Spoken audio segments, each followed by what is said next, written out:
Well, Noah's Law is all about the Amber Alert system. The system has 4 guidelines that have to be met in order for an alert to be issued. One of them is imminent danger. And in Noah's case, they just could not prove that he was in danger, which stalled the process for days. Noah's Law would change that.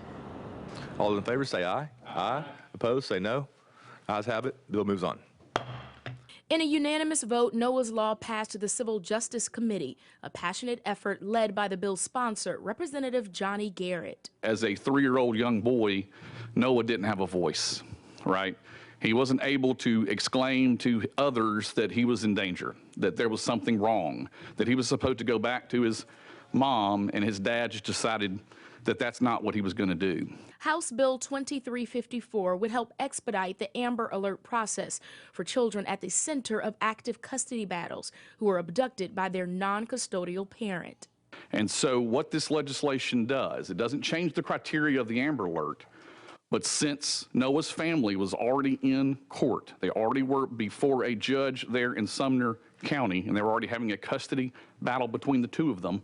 What this does is if the non-custodial parent does not return the child to the custodial parent and 48 hours has passed, and that family, or Noah in this case, has been reported to the local authorities that Noah's missing, the judge can enter an order declaring that child in imminent danger. Noah's family sat in the room as state lawmakers voted on their behalf. Their hope is for more tearful reunions like this one sooner rather than later. And frankly, had it been in place when Noah was taken, instead of it taking 9 or 10 days to get an Amber Alert issued, it might have only been 4, maybe even only 2.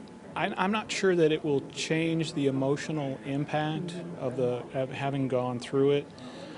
Our hope is, though, that by having this mechanism in place, that other families will not have to wait as long as we did to have an Amber Alert issued. One step closer, and little Noah may make more of an impact than he even knows. Noah's Law will now have to pass the House and the Senate before Governor Lee can sign it into effect. Bob?